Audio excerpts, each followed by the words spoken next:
This is my son Adam, and over there we have Charles and James. I will be chairing the committee today due to the power sharing resolution adopted by the Senate and to the graciousness of my co-chair, Senator Steve Swedinski. I want to welcome our new members, Senators Eichhorn and Miller, and to ask if Senator Swedinski briefly has any opening remarks as we kick off the year.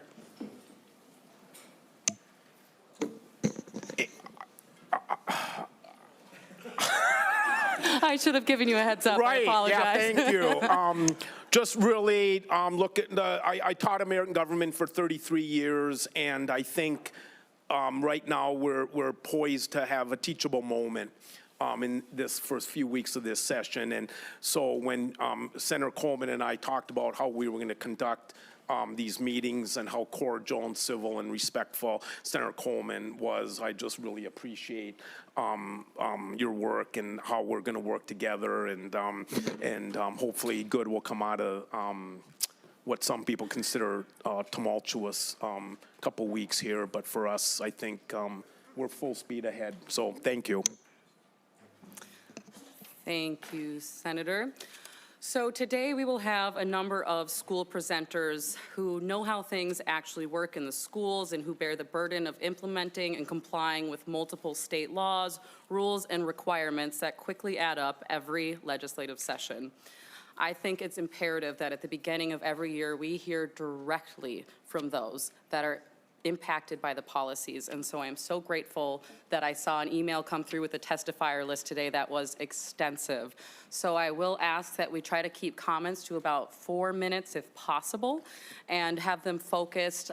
Keep in mind we keep policy and finance in separate committees. So if you're going to talk about how something impacts your financial bottom line, make sure it's tied to a policy we might hear in this committee if possible.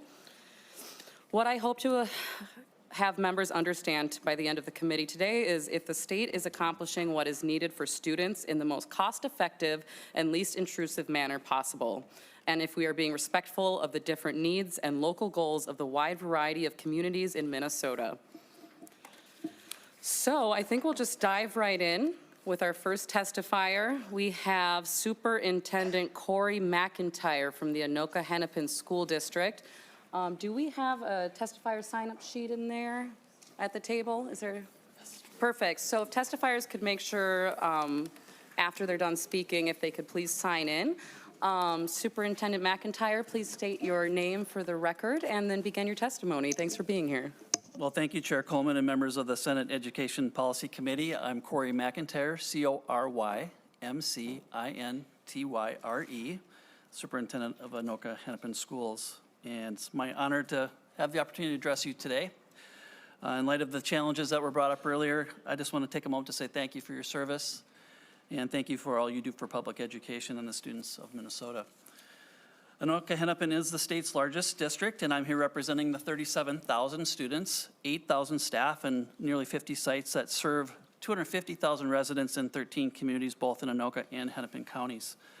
I provided you with a handout of some of the key points I'm going to make today, and on slide 2, I believe it is there, you can just see, I'll be real quick about this part. We in our district continue to change similar to that of the state of Minnesota. We are now at 40% students who qualify for educational benefits, about 10% are multilingual learners, and as you've seen now we're about 20% students who receive special education services, which is continuing to increase.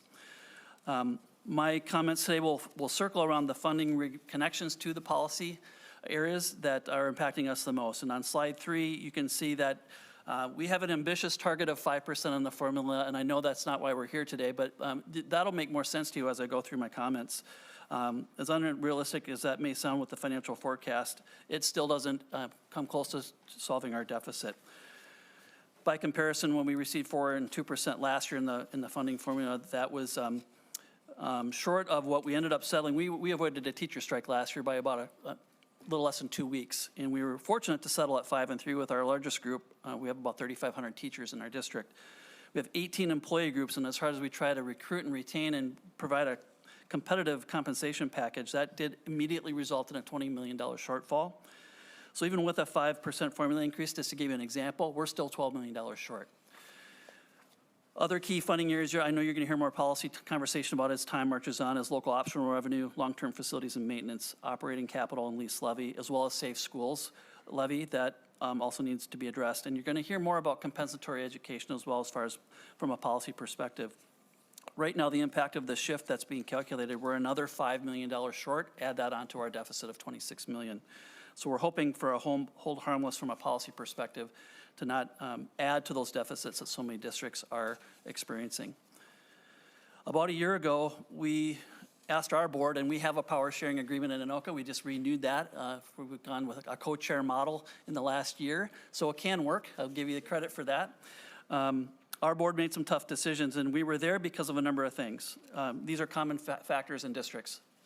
Less enrollment, the elimination of the federal pandemic relief funds, contract settlements, inflation for operations, the cost of operations, including especially transportation, and knowing that we weren't going to see any additional revenue from state or federal sources, along with the mandates that I'm going to cover here in just a minute, without sustainable funding sources. So on slide 5 of my handout, you'll see our target was $26 million as we're starting out through a 2-phased reduction process. We acted immediately in last spring and cut $5 million, about 50 jobs from our central office. And in November, our board, although it took 5 votes, did cut another $9 million at our central office, meaning we cut $14 million, about 250 jobs, which is about 35% of our central office, to try to protect the classrooms. We are still $12 million short, so we're going to be looking at, unfortunately, having to impact class size, academic and behavior support, including our efforts in literacy and the READ Act, support for safety and school behavior, and just programming choices that our students in Anoka Hennepin have come to enjoy and expect from us. So when you look at, really what I want to get to is my last slide there, and it's a summary of all the kind of mandates that we're struggling with. And I'll just get to the last page of the book. This is about $50 million of shortfall for us when you add up the cross subsidies along with the additional ones that I'll speak to. So our special education and EL or multilingual cross subsidies are pushing nearly $35 to $40 million. And the part that I really want to emphasize tonight is as you look at policy, we've estimated 2.4 million shortfall, or what it will cost us when the money is no longer there for unemployment. You couple that with a $2.6 million cost to districts for paid leave, that would be like taking 2% and adding it to the formula just to pay for those two things. It leaves nothing else to settle contracts that are now coming back around, and we've already had to start talking about salary freezes. So keep in mind that 1% on the formula for us is about $3 million. So you can see how that $5 million in those two areas are a significant concern. We have been a leader in the READ Act, training nearly almost 1,000 of our teachers already and have committed to that, and yet we're still about $7 million short when it comes to the materials we're going to need for the purchasing, especially of our elementary adoption that is happening right now. So that's another area that you'll want to keep in mind as from a policy perspective. And then also the student and staff safety and K-3 discipline. So last year we had over 350 incidents in our district of where we had to evacuate classrooms. That's a pretty significant number. 250 of those were at the elementary level. So we've had to invest about $1 million to almost $1.5 million for additional staffing, training, and space needs to comply with that statute. So again, finding dollars to really provide solutions when it comes to those requirements. So as you can see here, well, I'll just say lastly, to our transportation contracts coming due, we expect that to be in the neighborhood of a 20% or more increase. And those are not as part of our current calculations right now. So that last slide, you can see we're in the ballpark of $50 million of trying to find ways to comply with the mandates that, those highest priority mandates that we are trying to solve right now. So I want to stress again how important it is that your work, how important your work is for us in Anoka Hennepin, but across the state and for all the students we serve, and how we want to partner with you to find solutions to address these areas that we think we need some flexibility in. So thank you so much.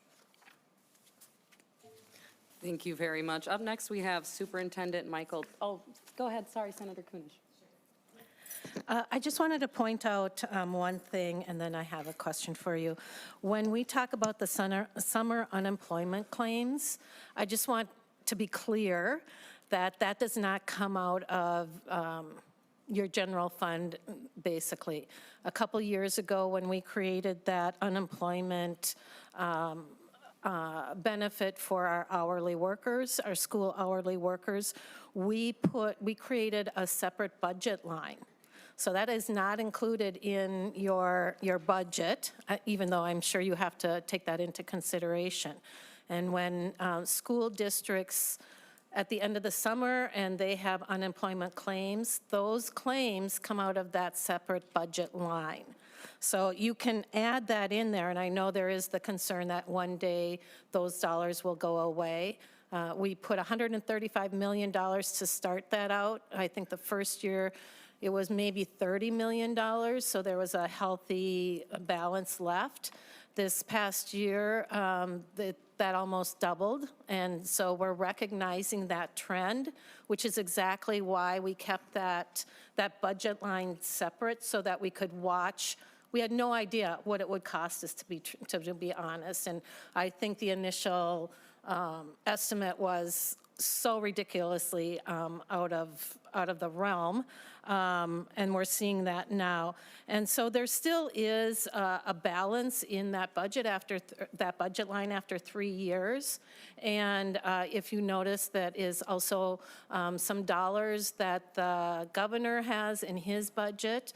And as the chair of Education Finance, that is one of the things that I have kept an eagle eye on. I do not want it to become the burden of the school district. So when schools, add that into their burden, and I understand your burden 100%, or give the impression or the narrative that unemployment is coming out of their general fund and it's affecting the students, that's actually not the case at all. And then just a quick question, and maybe people will be talking about this some more, the paid leave estimate, those are for the teachers and the staff, but isn't that already negotiated into the contracts and the agreements with the staff? Madam Chair. Superintendent McIntyre. Thank you. The estimate that we've provided you is the district portion of that. And I appreciate your comments too about the unemployment. Our increase was 4 times from one year to the next. Right. And we are anticipating, at least from our financial estimates, that we're worried that allocation will be used up by next summer. So we're hoping that's not true. So you're absolutely right. And we're just giving you a sense for if that isn't continued, that'll be our cost. Thank you, but the message that is, coming out of the general fund and that affects the ability to pay teachers a wage, is kind of not really truthful. And so I would like to just dispel that whole notion, but thank you. Thank you. I know a couple other members wanted to speak. We'll have a brief moment for comments and questions at the end, but due to how many testifiers we have, we'll hold them for a little bit. I want to make sure we have time for Senator Maye Quade's bill at the end. So thank you, Superintendent McIntyre. Up next, we'll have Superintendent Thomas from the Prior Lake Savage Schools, and up on deck, you can come to the testifiers table if you'd like to be prepared, is Superintendent David Law with Minnetonka Public Schools. Whenever you're ready, please state your name for the record and begin. Thank you, Chair Coleman and members of the committee. My name is Michael Thomas, Michaelthomas, and I am the proud superintendent with Prior Lake Savage Area Schools, and it's truly my honor to share our local perspective with the committee here today. I will also start with thanking all of you for your work in the last session. I know that it's a very complex work that you're engaged in, and that we are all vying for the small amounts of resources that we have at our disposal, and sharing that among multiple agencies, of which education is one of them. And so the resources that we received, very much appreciative, and we also know that some of the issues that we're contending with at the local level strive from some of our under and or unfunded mandates in the cumulative effect. And Prior Lake Savage Area Schools, we are just under 9,000 students, and we are a diverse and growing district in terms of its complexity, and we want to make sure that we are able to offer a viable educational experience for our kids, every single day that they are enrolled with us. And we have had our share of financial challenges, and it wasn't just last year. This is a cumulative effect of several years that really kind of stems from some of the inflationary factors that were never tied historically.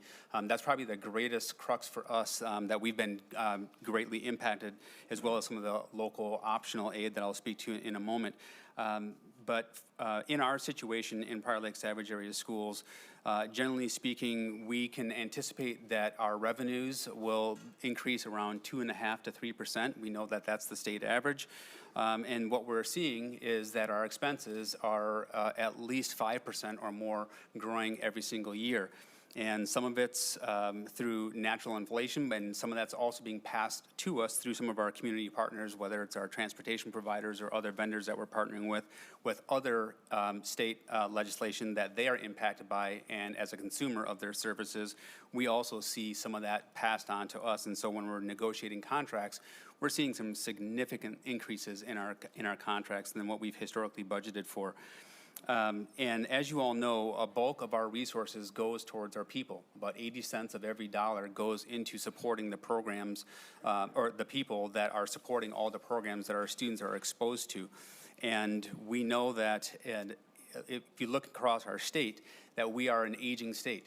And the Minnesota Demographer report noted that by 2030, we'll see a doubling of those who are 65 and older. And so when we look at our base funding formula here in the state of Minnesota, it's predicated on a continual supply of K-12 enrollment, and we're seeing our birth rates slow or begin to decline, flattening out at best. And so how are we going to address that when we still have expectations for high quality experiences for our students, when we have a funding formula that perhaps should be something that we take a look at? When I talk about the inflationary factors, and we're really appreciative that it's tied to inflation now, but had this been tied back to inflation from 2014 when we had changes in the funding formula, in Prior Lake schools alone last year, we would have netted about $11 million. And that's a significant amount of resources that we would be able to push into our classrooms and support our kids. The consequence of that not historically happening, we are living in some significant challenging times in our district. This year, having cut nearly $4 million, about $3 million, and then we borrowed another $1 million from our fund balance. And for next year, what we're projecting is about a $4 million deficit, so we're cutting $4 million. In our 5-year forecast, given the inflation and revenues being fairly flat, we can foresee in the next 5 years we'll be looking at about a $4 million reduction in our annual budget every single year. And in a district like ours, where we don't have a lot of commercial base and it's highly residential, when we looked to our community to engage them around operating levies, et cetera, it's not that our community doesn't support education, but they're looking at a total tax conversation at their dinner table that we're not the only one in town asking for additional resources by way of increasing their taxes. And so it becomes increasingly more challenging for us to pass levies. And so we would ask that, looking at the base funding formula, continuing that inflationary tie, but also the local optional aid to increase that by $250 per pupil, and also enhancing that flexibility at the local level. So districts like ours who have a challenge to pass levies, we can actually have some of that brought to us in state aid, giving somewhat of a reprieve to our communities where it's really challenging to continue to do that. And I, out of respect for my colleagues' time and any cumulative questions that you'll have towards the end, I just want to make sure I brought those 2 points home to you, and I think I'll be speaking a little bit later more around the READ Act policy. Thank you so much. Make sure to sign in, please, if you would. We have up next Superintendent David Law, and on deck Superintendent Jeff Drake with Fergus Falls Public Schools, if you want to tee up at the table. Superintendent Law, please state your name for the record and begin your testimony. David Law, Superintendent, Minnetonka Public Schools. And what an honor to have 2 senators from my district, with Senator Coleman and Senator Swedzinski here representing public education. Thank you for taking the time to visit with us. I'm coming to you, there was a huge investment in our community in the 2023 legislative session. And I say there's an investment in our community because you really put forward feeding our children. Now, one of the assumptions you made is a primary role of public education is to feed kids, and we took on that responsibility.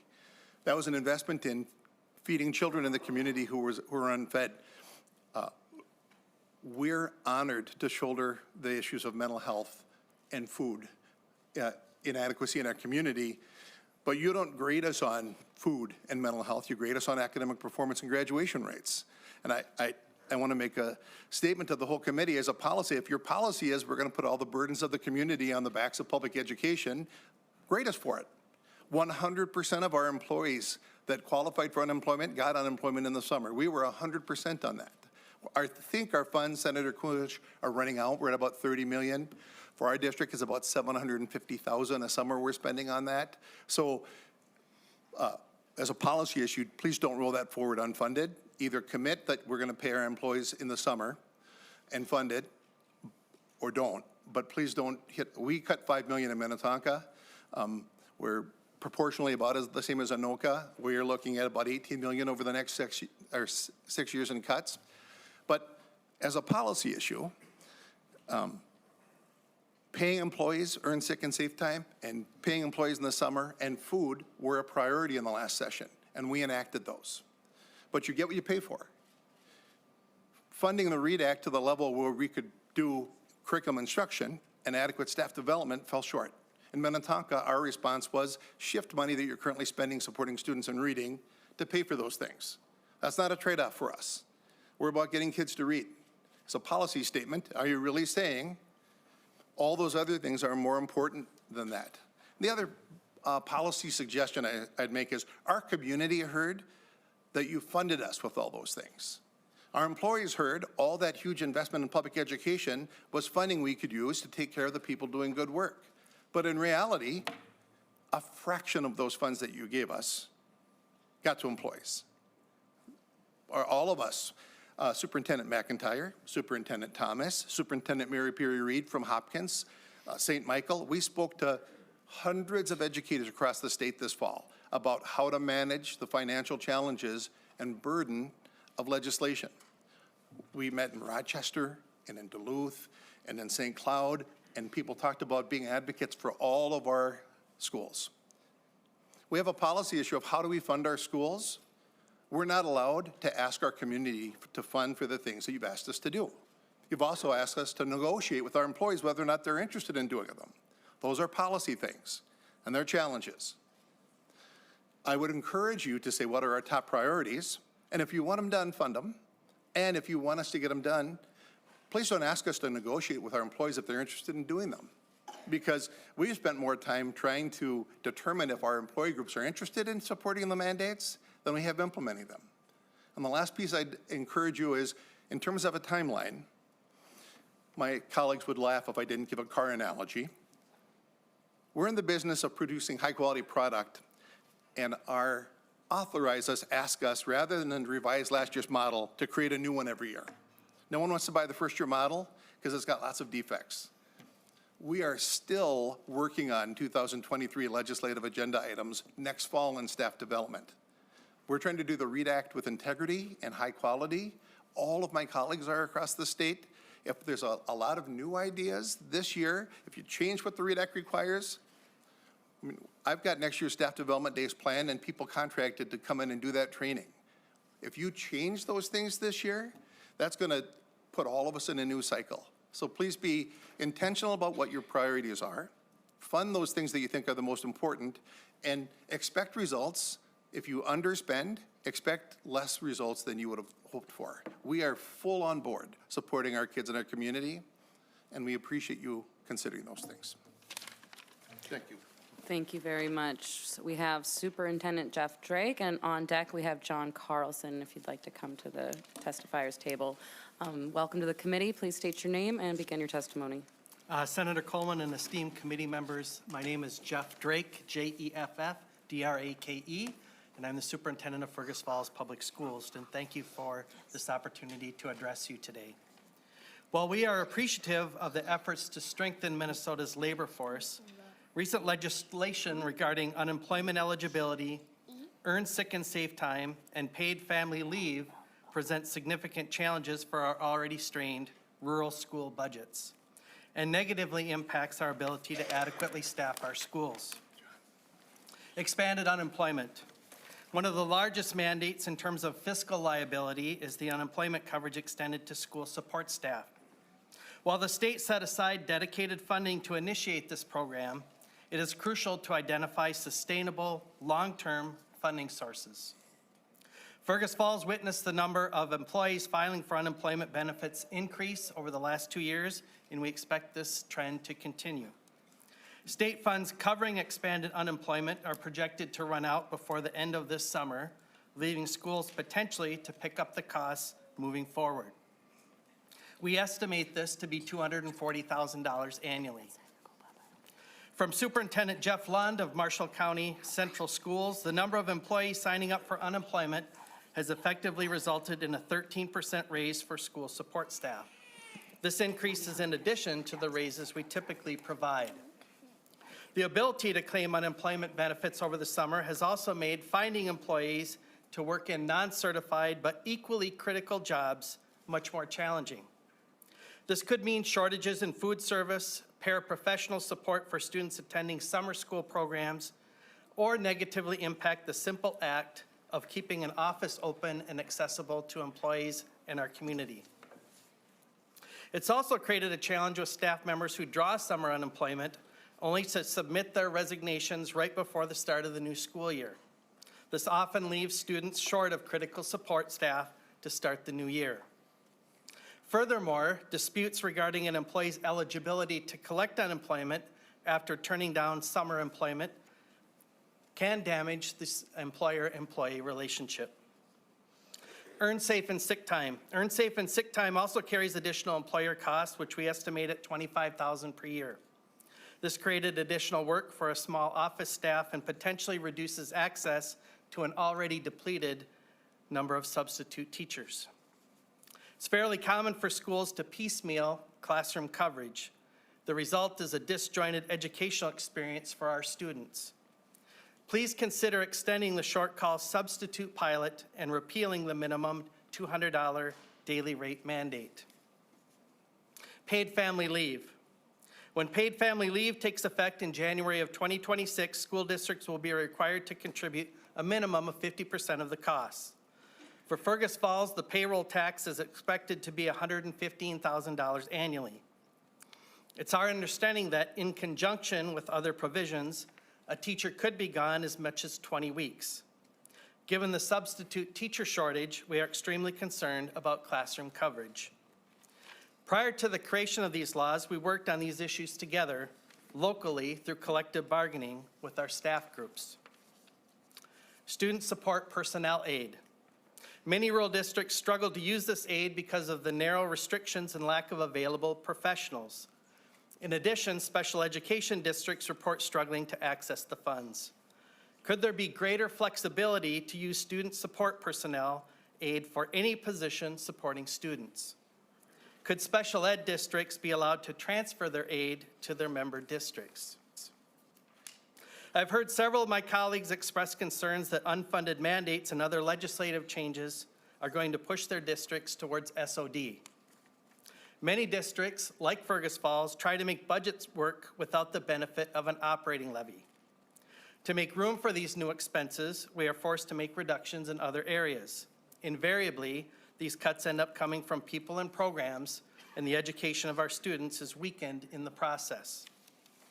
Viable solutions need to address revenue to match increased costs to employers, while also ensuring that benefits don't leave schools short of the staff necessary to provide a high-quality educational experience for all children.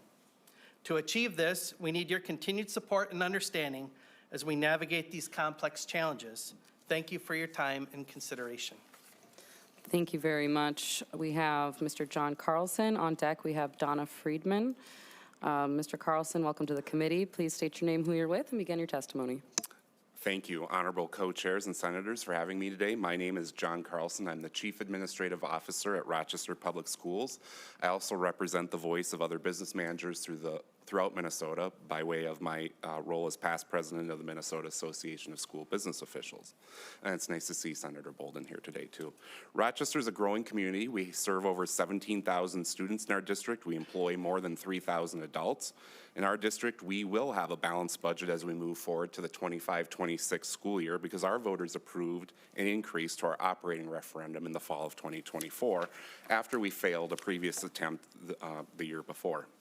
Thanks to an unprecedented private donation, though, from Mayo Clinic in the amount of $10 million after we failed that referendum, we were able to move forward into the 24-25 school year without closing schools and making other drastic cuts.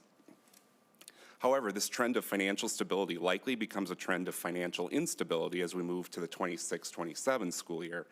I've been asked already, how can this be? So I wanted to briefly comment on a couple of reasons. First, as mentioned here already, the between-term unemployment, while well-intended, is causing some concerns. The primary concern being that if our district were to run out of state funding for the unemployment, we would have an estimated bill due of $1 million. And so I'm glad to hear that that is a priority to keep that funded. So thank you for that. Another issue that is common, though, in our school districts right now is created by the between-term unemployment, and that's the lack of candidates applying for summer work compared to before the law was in place. In our district, we are particularly having noticed this in our summer food service program. Last summer, summer 24, we couldn't find enough staff for 8 of our schools to serve a hot lunch program. So what we did is we took the staff that we could find and we gathered them centrally and we prepared cold lunches for distribution to those 8 sites, not the quality that we were hoping to provide and that we're used to in Rochester. For the summer of 25, to get ahead of this, we've negotiated an increase in our wages of $5 an hour for summer hours work compared to the regular school year. So we're hoping as we post jobs at $25 to $34 an hour this summer, that will be enough to overcome staying on unemployment for the summer for some of our staff. Finally, I wanted to comment on the new paid leave law and the new payroll tax that we have to now sit down and negotiate with our staff. While we understand that it's a well-intentioned new program, it will benefit many workers across the state, we would note that we in Rochester believe we do have adequate paid time off programs that we've already negotiated. For example, if a teacher were to start in our district and become pregnant and have a baby, we already have 30 paid days off allocated to that employee on day 1 of their teaching career. If a longer-term teacher were to get cancer and need extended treatment, we have 4,116 days of sick leave that our generous teachers have contributed to an emergency sick leave pool to help cover that teacher for a year at full pay and benefits. But more concerning to us than taking care of employees, which is the right thing to do, is that we have an estimated payroll tax coming due of $788,000 next calendar year. And if we're lucky enough to be able to negotiate that at 50-50 payroll tax split with our unions, that would be good, but if we can't, it's going to be a $1.5 million annual bill.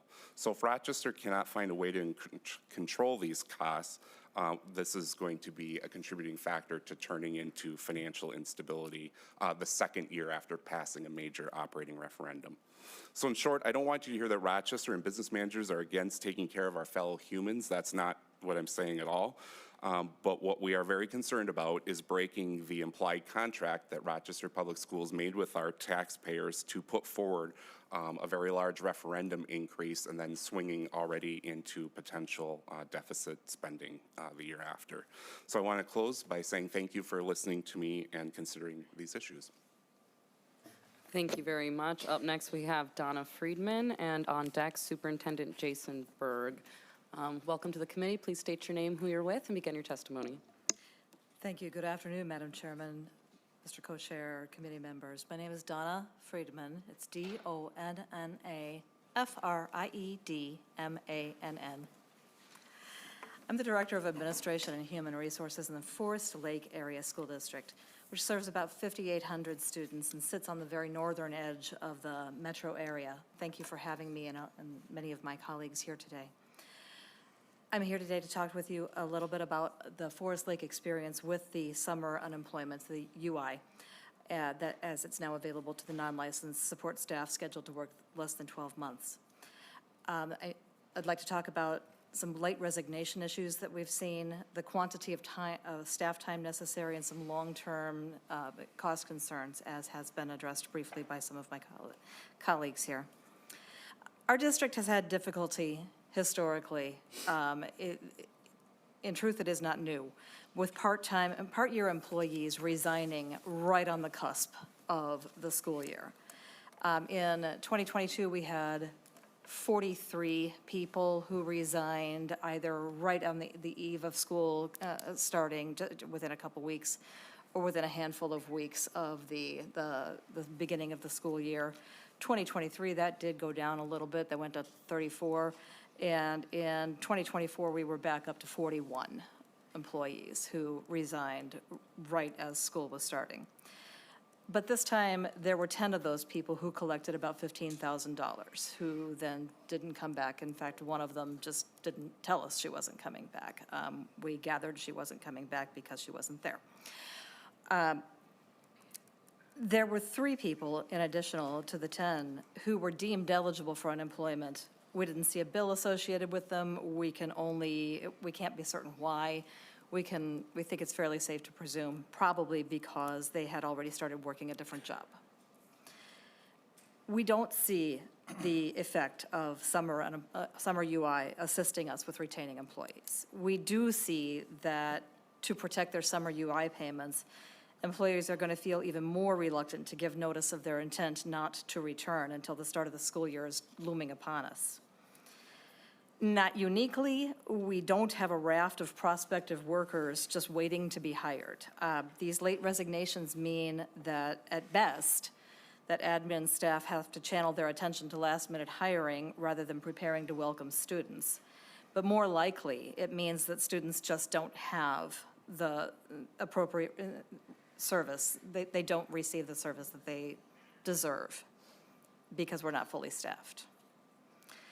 As summer 2024 arrived, we began daily to see thick stacks of UI mailings every day. A staff member from our office had to devote at least 2, more like up to 3 full workdays of time each week over the course of the entire summer and a little bit beyond to respond to the UI information requests.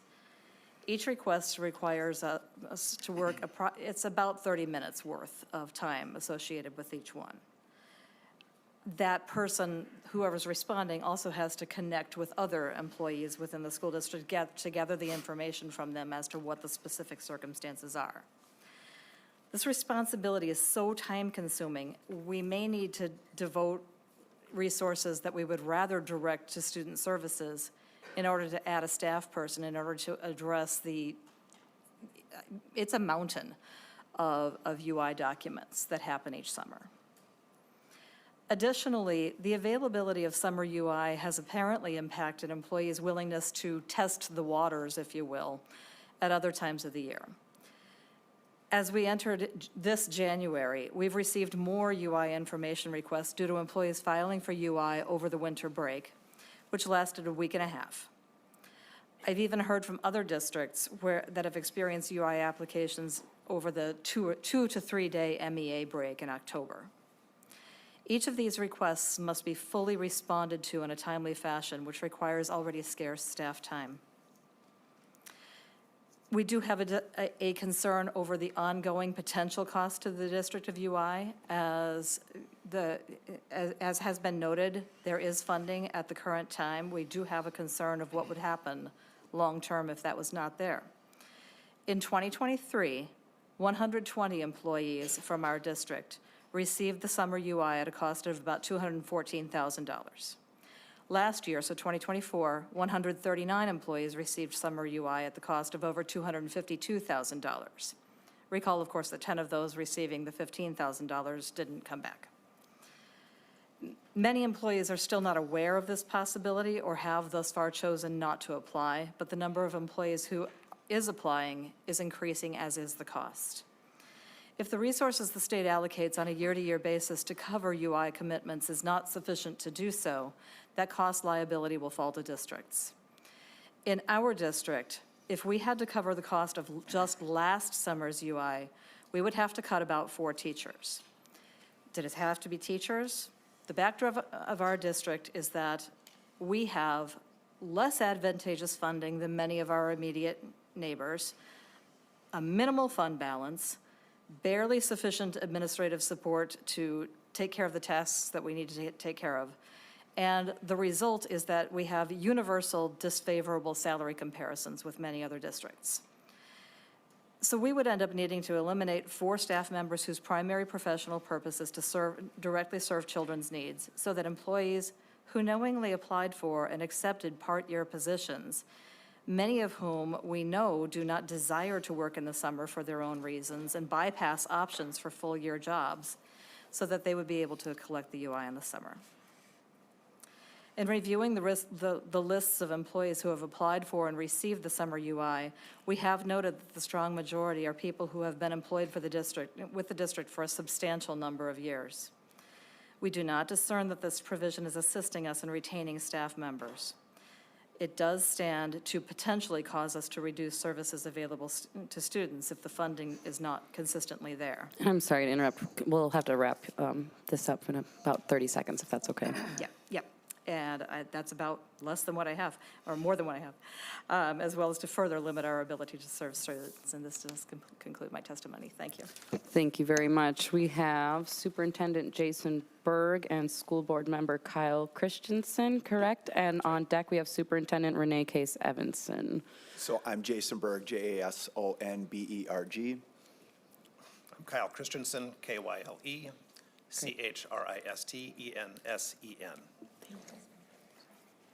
Okay, and just for the record, you don't have to spell your names. I'm double-checked on that. Thank you, and you may We're begin your great followers. testimony. Actually, we're not, but we will in this case, so. All right. Good afternoon, Chair Coleman, Chair Swedzinski, committee members.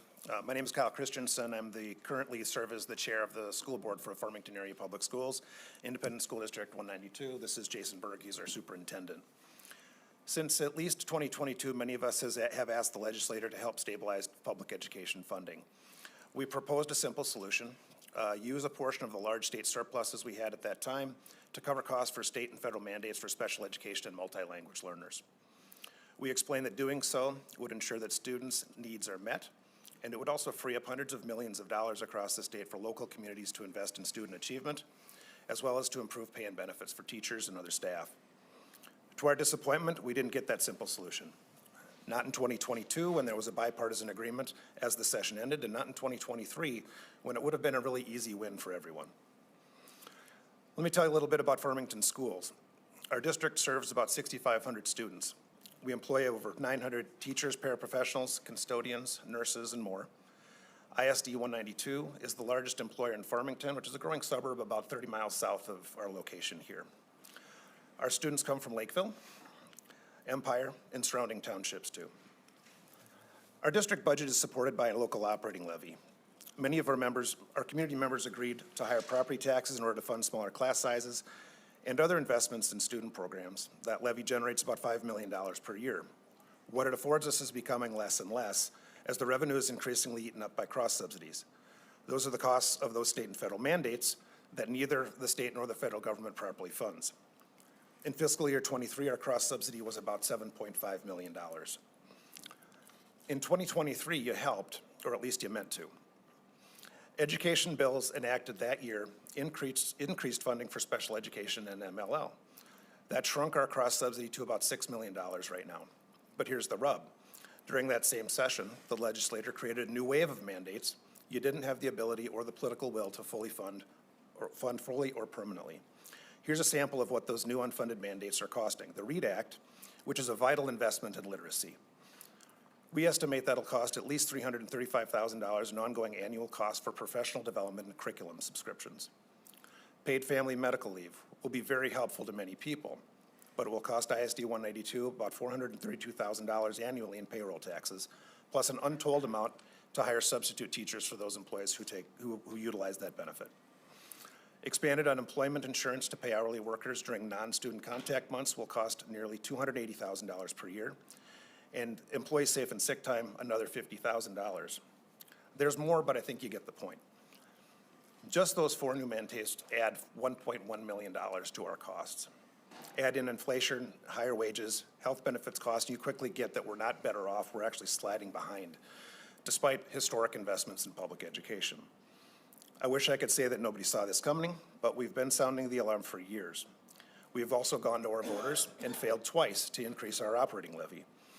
It's not that members of our community are against public education, they're just struggling at home too. Higher taxes and inflation are taking their tolls, and frankly, they're also wondering where all the money went.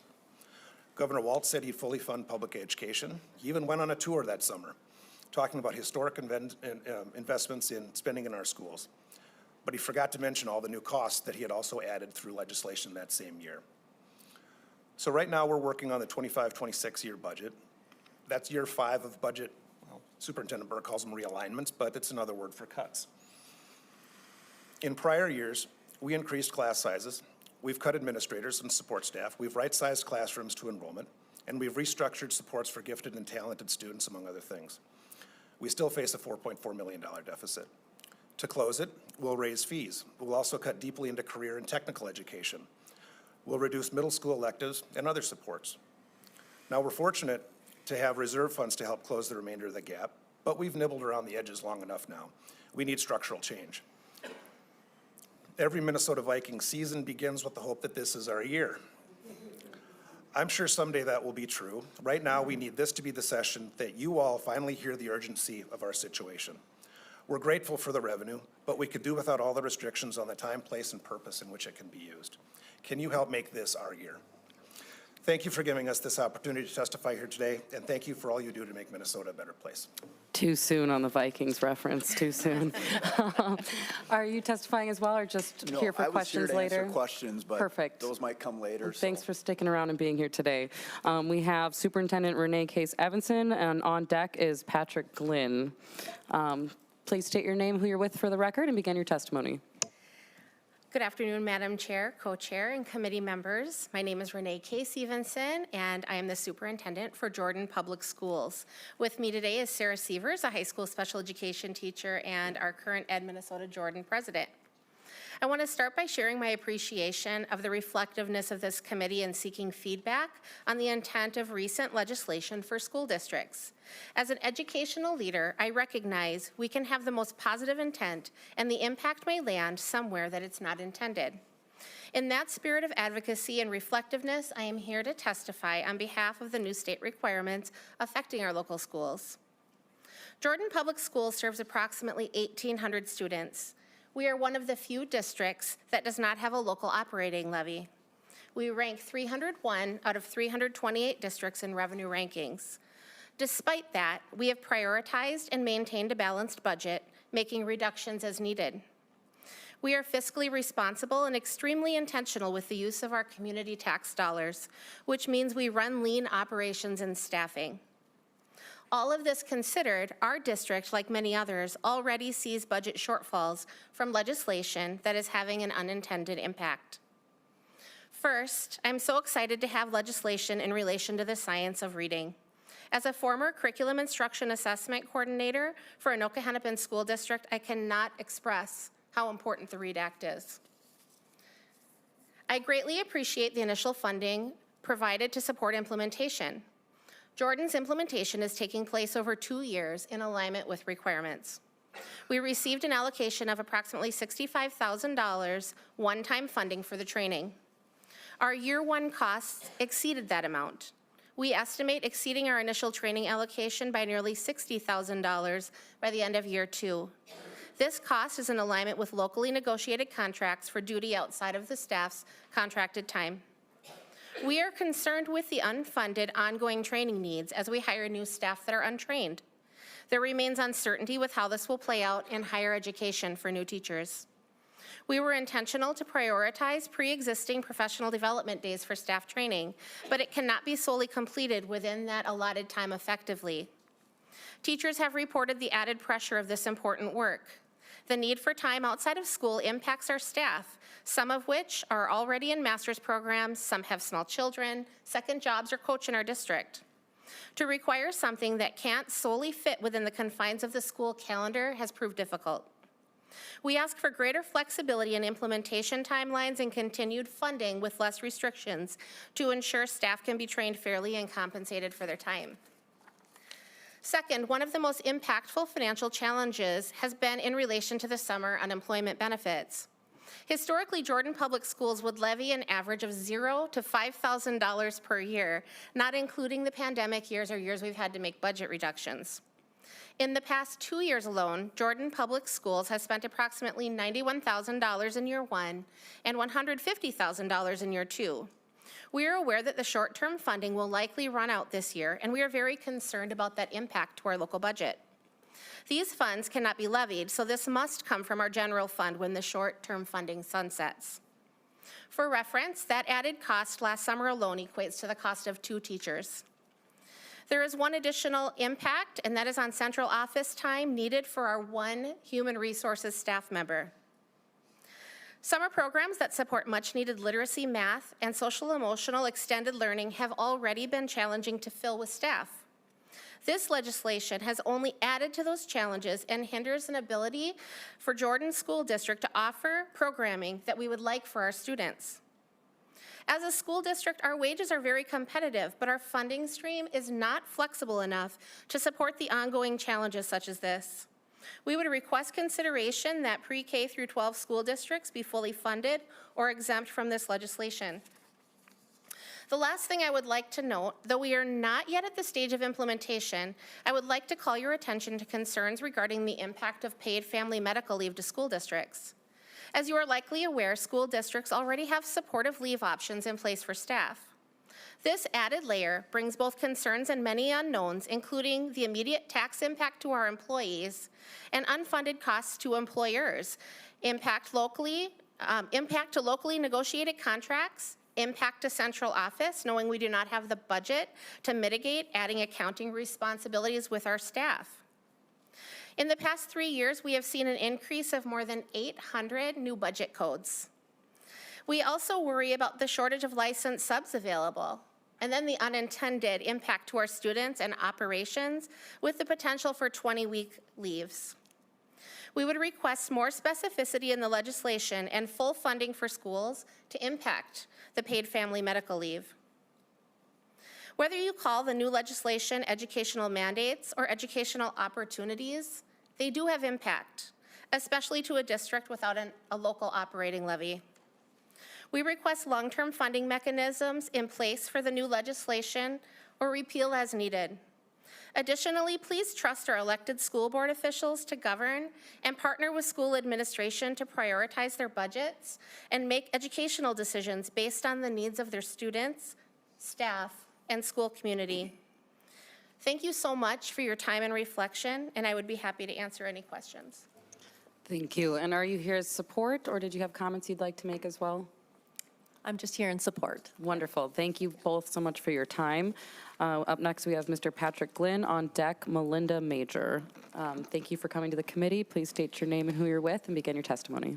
Chair Coleman and members of the Education Policy Committee, my name is Patrick Glynn, and I proudly serve as the principal at Jeffers Pond Elementary School and the Prior Lake Savage area schools.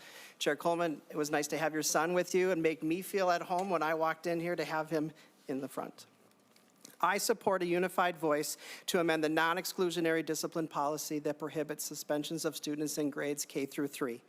Safety is the highest priority at all of our schools. The reality is that highly dysregulated students exist in the fabric of our communities too. While many of these students have special needs, others do not. Some are in grades K through 3, and they sometimes cause harm at school and jeopardize school safety. In my 20 years as an elementary principal, I have used suspension minimally and with success. Immediate separation is sometimes necessary to restore school safety and allow for healing. The separation provides the gift of time to create thoughtful and effective reentry plans, ensuring that the return of a dysregulated student to the classroom is constructive, supported, and successful. Reentry plans often involve complex logistics, such as schedule adjustments, reallocating staff, and even modifying teaching spaces. These steps take careful planning and implementation.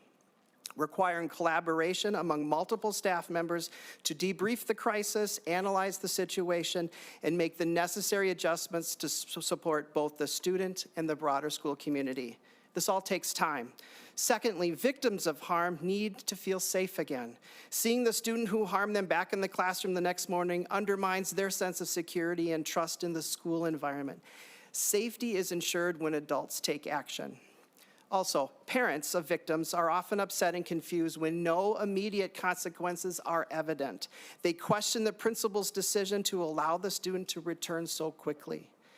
When restrictive procedures are necessary, and this allowing trained staff to physically intervene to protect themselves or others during moments of aggression, these situations can be deeply traumatic for everyone involved. Distance of space and time for both the student and staff is healthy and appropriate. Suspension provides that time, and we should not be teaching children that it is okay to immediately return to environments where they have hurt others.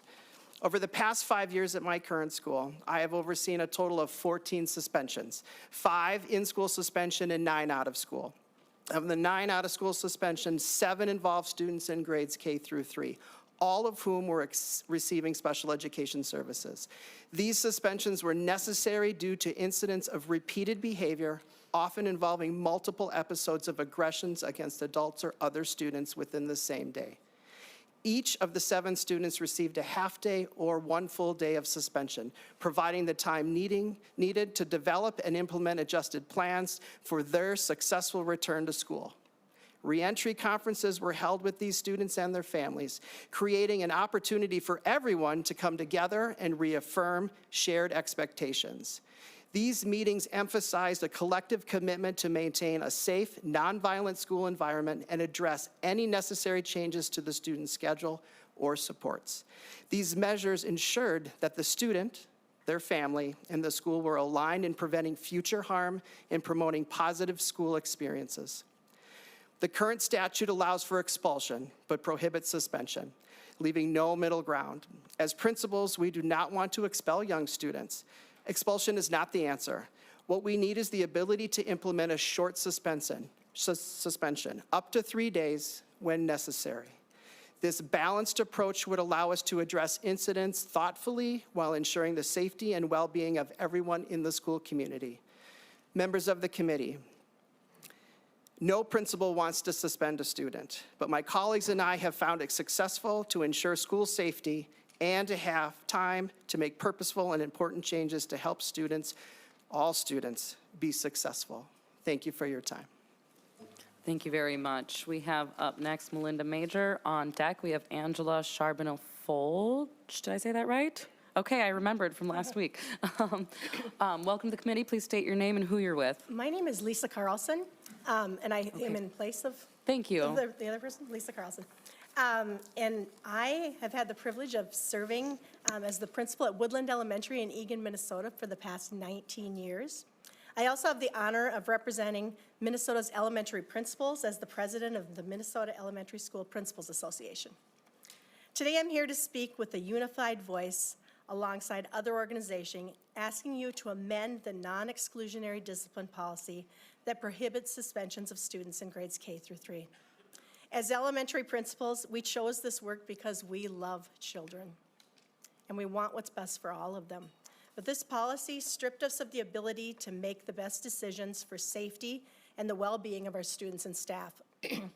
The safety of every student and staff member is my #1 priority, but the children we serve today face increasingly complex mental health challenges.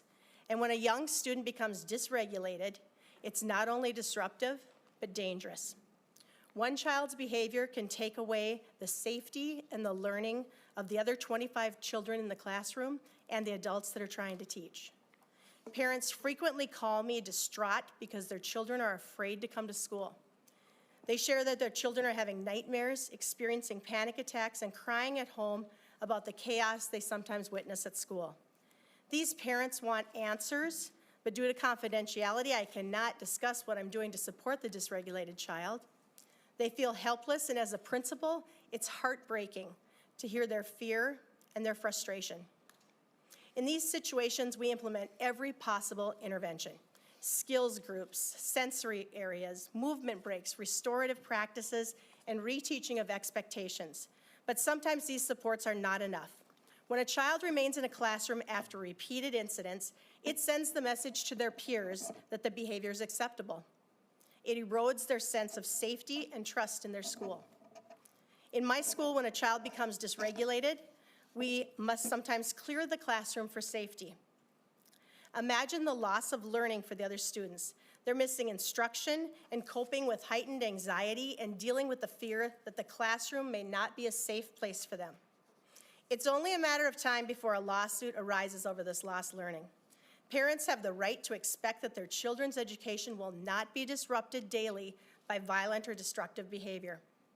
If the non-exclusionary discipline policy continues in its current form, it will place schools in an impossible legal and ethical position. This policy has also placed intense strain on teachers and staff. Teachers feel unsupported in their classrooms and are repeatedly disrupted, and they're left to manage situations far beyond what they are trained to handle. Schools do not have the staff or mental health resources to implement non-exclusionary discipline as it's written. It is, like many other mandates, an unfunded expectation. As principals, we know suspension is the last resort, but it must remain an option. A short suspension allows schools the time to regroup, to plan and involve parents in a meaningful way. It also communicates to all students and families that safety is a priority and that there are consequences for harmful behavior. When families partner with schools, we can create effective plans to help children regulate and succeed. But when families refuse to engage, the current policy leaves us powerless to ensure a safe and supportive learning environment.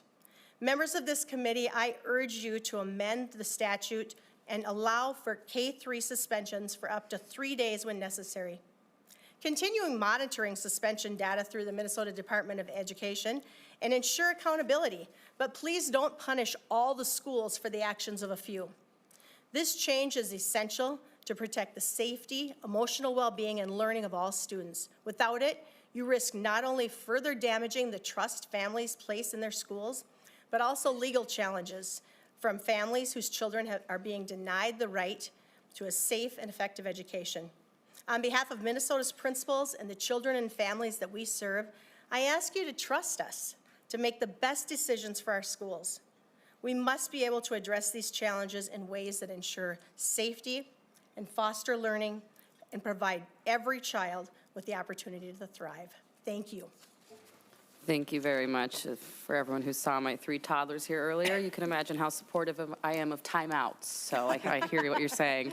Up next, we have Principal Angela Charbonneau-Folch. On deck, we have Dr. Eric Nelson. Welcome, Principal Charbonneau-Folch. Please state your name and who you're with for the record and begin your testimony. Thank you, Madam Chair. My name is Angie Charbonneau-Folch, and thank you for not having to spell that out. You're welcome. I am the proud principal at the Integrated Arts Academy in Eastern Carver County School District. My school is an ALC high school that serves grades 9 through 12. I'm also the state coordinator for the Minnesota Association of Secondary School Principals. And today I'd like to address some issues that are concerning for schools. First is the READ Act. While many of us support the initiative and the intention of the READ Act, the execution and implementation and training of staff is challenging and expensive. Our district this year offered a cohort for elementary and special education staff to complete the Science of Reading training. We have been able to offer compensation for staff in this cohort as it extends beyond their normal workday. For us to continue to train all necessary staff members K through 12, we would need to ensure the READ Act is properly funded for schools to provide the professional development it requires. As evident in the University of Minnesota's most recent survey of Minnesota school principals, schools are struggling to keep up with these new mandates without the resources, staffing, and proper allocations. Schools ask for local control, and if we're going to have these mandates, we need to have adequate timelines, clear expectations, and sustainable funding to support it. Furthermore, we might need to look at what we can do to support our state colleges and universities to ensure that their education coursework includes the READ Act requirements in their teacher prep programs. Schools also need permanent funding for alternative programming for non-exclusionary discipline. Again, the recent principal survey by the U of M, principals have cited the #1 support we need is in the area of mental health. We have a co-located mental health therapist at my school 4 days a week, and we still have a wait list for students to see her. I feel it is important as an ALC principal to also address my experience. When I became principal of my school 3 years ago, I was notified that my school was identified for comprehensive supports due to low graduation rate. 2 members of the Regional Center of Excellence were assigned to my school, and the support provided was in the form of meetings, paperwork, and a thought partner in developing professional development. If schools are going to be flagged for comprehensive support, then provide that support with a behavior specialist, a mental health therapist, a chemical health counselor, or a social worker. Or provide funding for us to target our greatest needs, as each school is unique. The one-size-fits-all approach just doesn't work. I also want to note that holding alternative high schools to the same 4-year graduation rate as traditional schools is an equity issue. ALC high schools should not be held to the same 4-year graduation rate, but rather we should look at the 7-year graduation rate. We welcome all students, and we work tirelessly to help these students earn their high school diploma. But for my staff to be expected to receive these students, most who are significantly behind in credit, some who come to us as juniors or seniors with no credit at all, but yet we are expected for them to graduate on time? Well, that is a big ask. ALC high schools serve a population of students who are all considered at risk. All students meet an at-risk category, and in my experience, the academic issues that most students face trace back to their mental health needs. So let's circle back to the READ Act as compared to other priorities I am currently facing. My school's population, in addition to being 100% at risk, is about 42% students who receive specialized education services. Yet, I was just able to fill today a special education teacher vacancy that I've had all year. In addition, I have a paraprofessional special education position unfilled. The teacher pipeline is a critical issue. And it's just not the teachers. It's principals, it's cafeteria workers, it's office staff, it's bus drivers. And as we have started to plan for our summer programming, a significant burden on our system is transportation. It will cost us well over $100,000 for busing just to get our students to summer school. These are just examples of the areas that schools need support for resources so we can provide opportunities for growth and development. So as a district, we are facing multiple years of cost containment as we require a referendum to provide basic essentials in addition to meeting state legislation. So in closing, my ask is before any additional education mandates are added to the plate, do simply what Senator Coleman did 2 weeks ago. She came to my school, she met my counselor, she met my social worker, she sat with me and my instructional coach, and most importantly, she talked to my students. So, and that is my ask. Let's work together as school leaders to come up with solutions for the education crises that we are facing. Thank you. Thank you very much, and thank you again for having me to your school. It stuck with me in a very impactful way for days and inspired this hearing today. Up next, we have Dr. Eric Nelson. Lastly on deck is Aaron Nelson. There's no relation there, is there? To say parents might say, well, one of you is a doctor. So please state your name and who you're with and begin your testimony. Madam Chair and members of the committee, I'd also like to thank Senator Miller for attending my school a week ago and meeting with my teachers and students. Thank you for allowing me to share some important information with you this evening. My name is Dr. Eric Nelson. I proudly serve as the principal at Chatfield Secondary School. I've been an educator for 30 years, and in that time, I've seen the post-secondary enrollment options program develop over the course of 3 decades. I've been a big fan of PSUO because it provided college opportunities for qualified students at no cost to the students or their families. But over the past 4 years, I've been disappointed with the direction that PSUO is headed. Without needed adjustments, this important program risks losing its integrity and its position as a great option for qualified students. Right now, I feel like PSUO is a bit of the wild, wild west.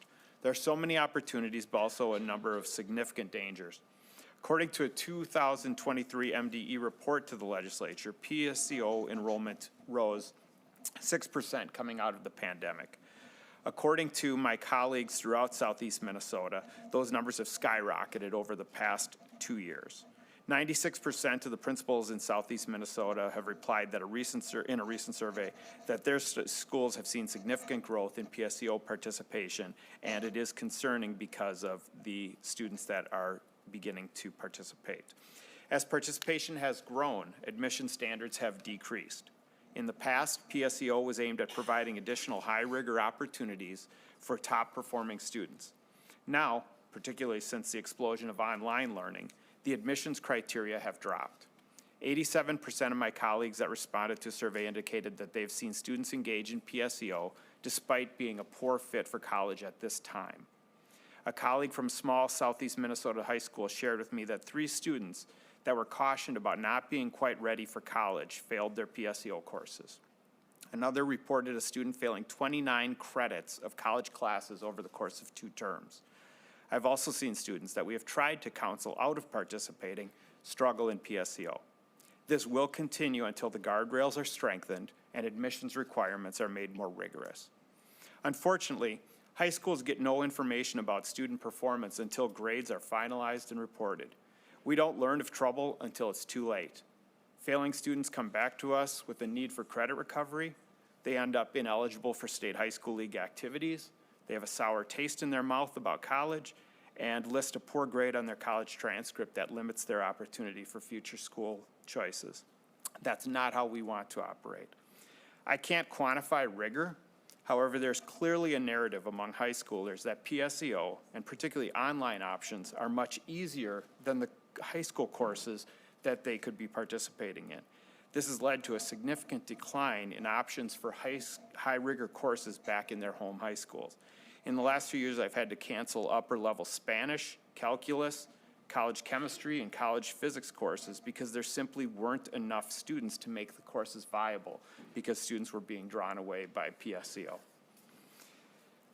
PSUO, therefore, is particularly harmful to small rural schools like mine, where every student is critical to having viable numbers. Students are not afraid to share that those classes are much easier than the classes taught in our building. Again, I can't quantify rigor, but I can say that seeking the path of least resistance is a sad approach to learning. I fear that PSUO graduates will face greater resistance from future schools if the academic integrity of PSUO offerings are not shored up.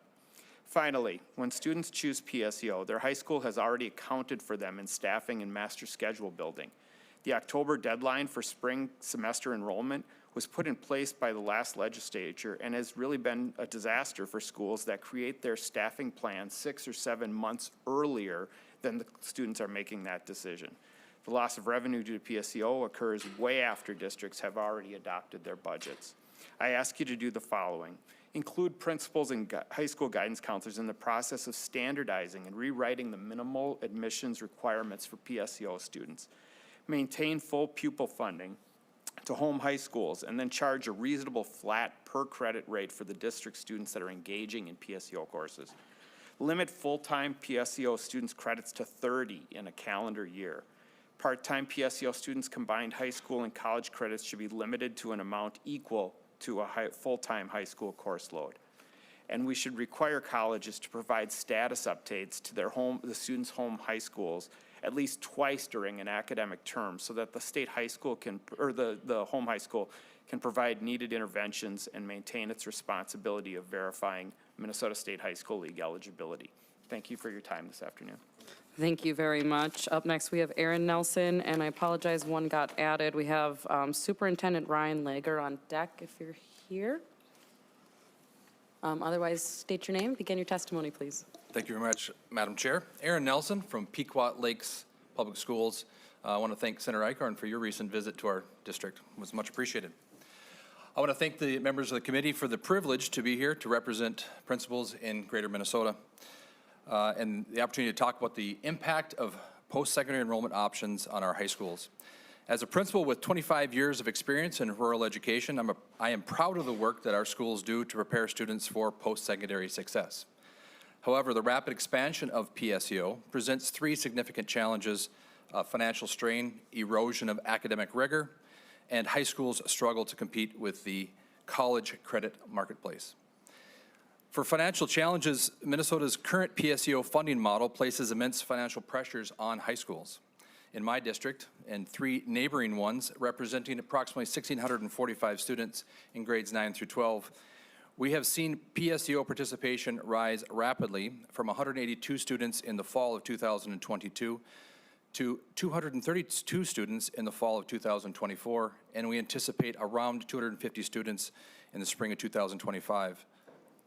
This represents over 15% of our student population, and the growth has resulted in a $500,000 financial obligation for just one semester of PSUO courses.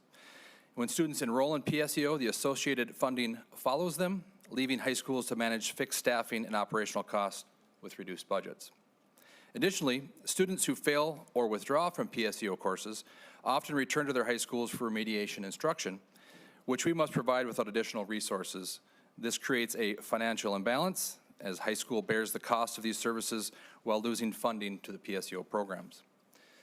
In regards to academic rigor and accountability, while PSUO offers very valuable opportunities for our students, its lack of consistent quality assurances is troubling. High schools are held accountable for state standards and preparing students for future success, but colleges offering PSUO are not measured by the same outcome goals. As a result, many students choose PSUO courses based on perceived ease or flexibility rather than academic relevance or rigor. The rise of credit grabbing, where students prioritize accumulating free credits without consideration for alignment with degree pathways or academic goals, undermines the efforts of high schools and colleges to guide students towards meaningful, structured post-secondary preparation. Both institutions, both the colleges and the high schools, strive to encourage thoughtful course selection through options like College in the Schools, or CIS.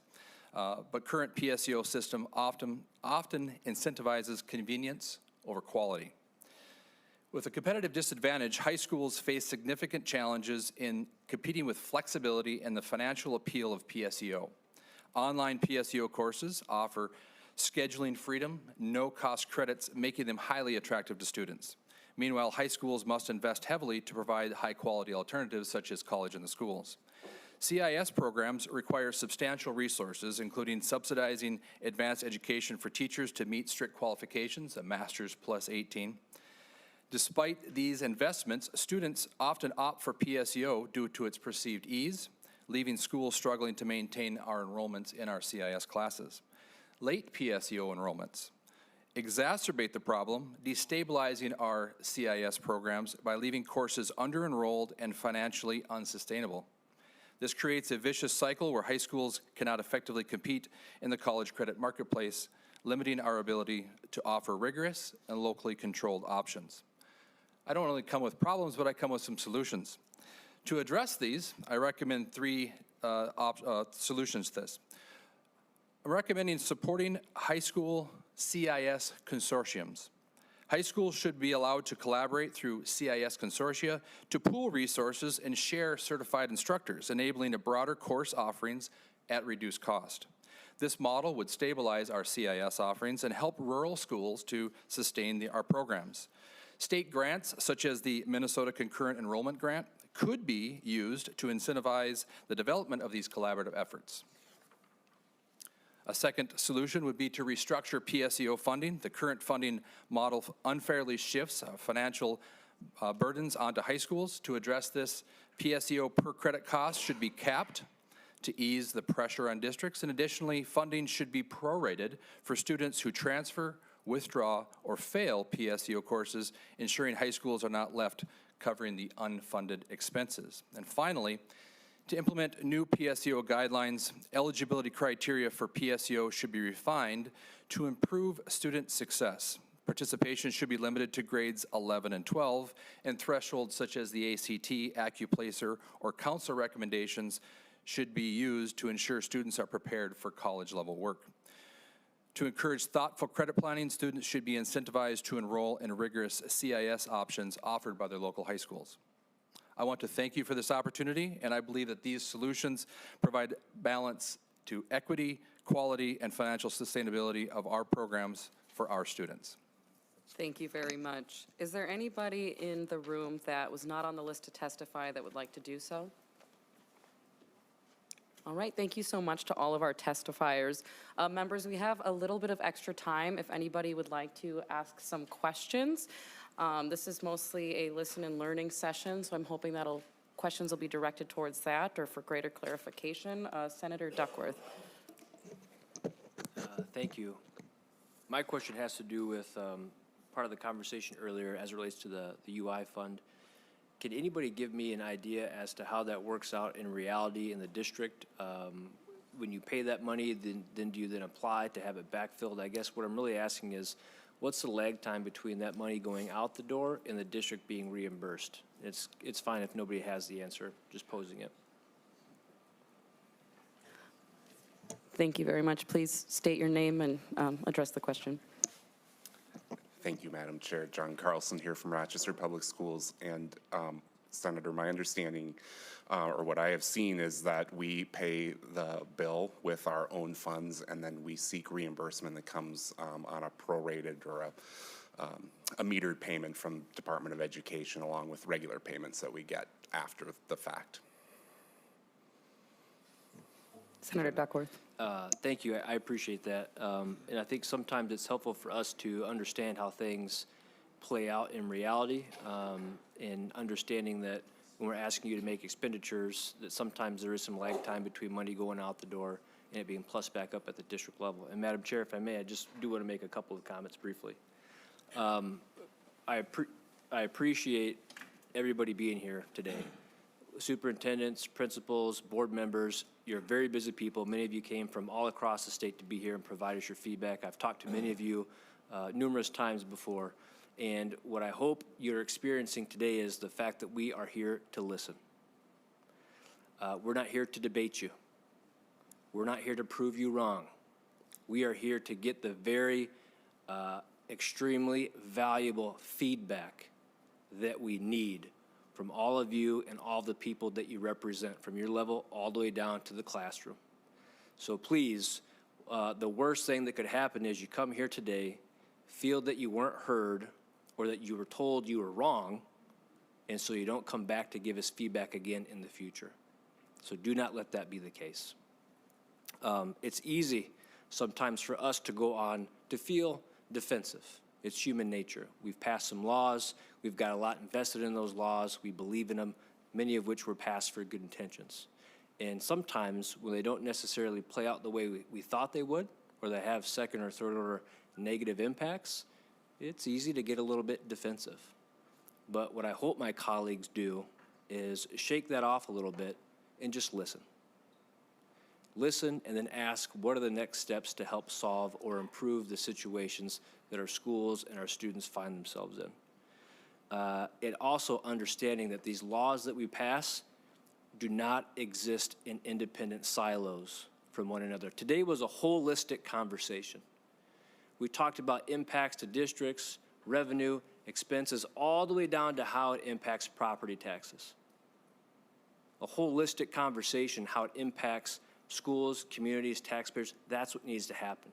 Not just individual conversations in a silo about one particular law or one policy. They all influence and impact one another, and they all lead to ramifications for you all and what you have to do on a daily basis. We have an interesting situation where test scores and attendance are going down, and cuts to our schools and their budgets are going up. Every district up here talked about deficits and cuts that have either already happened or will be happening in the future. If that does not sound alarm bells, I don't know what does. Know that we hear you and we're trying to provide you some relief. And I'm hopeful that we can do so in a bipartisan manner. I promise you I'm almost done, Madam Chair. This is the most consequential conversation or discussion we're going to have all session. I may be a little bit biased, but this is the most important one, how we fix and how we help our schools.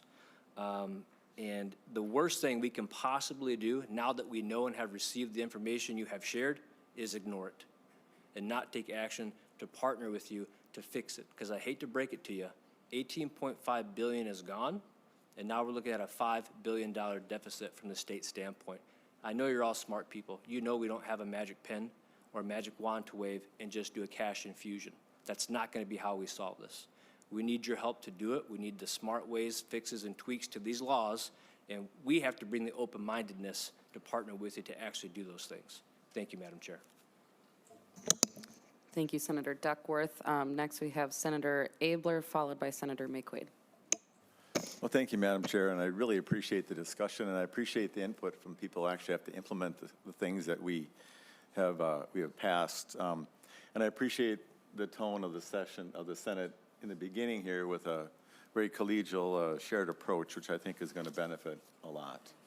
And so looking forward, how do we make the words that are on paper, like Senator Duckworth mentioned, how do we make them actually work?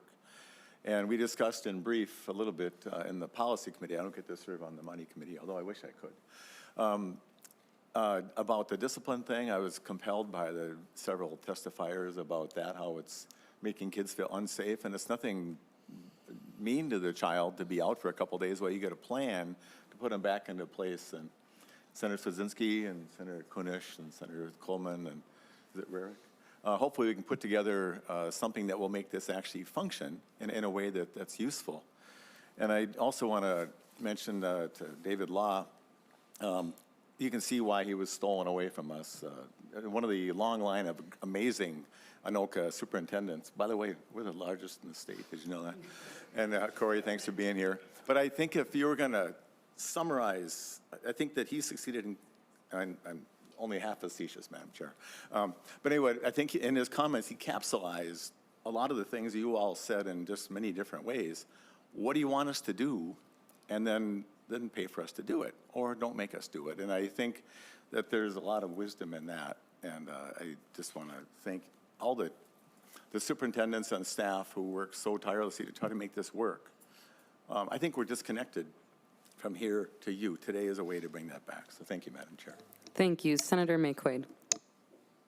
Well, thank you, Madam Chair, and I'm so grateful to everyone who took time to drive or Zoom in and share feedback and take time to bring real numbers. It was really helpful to get real numbers and get real-life examples.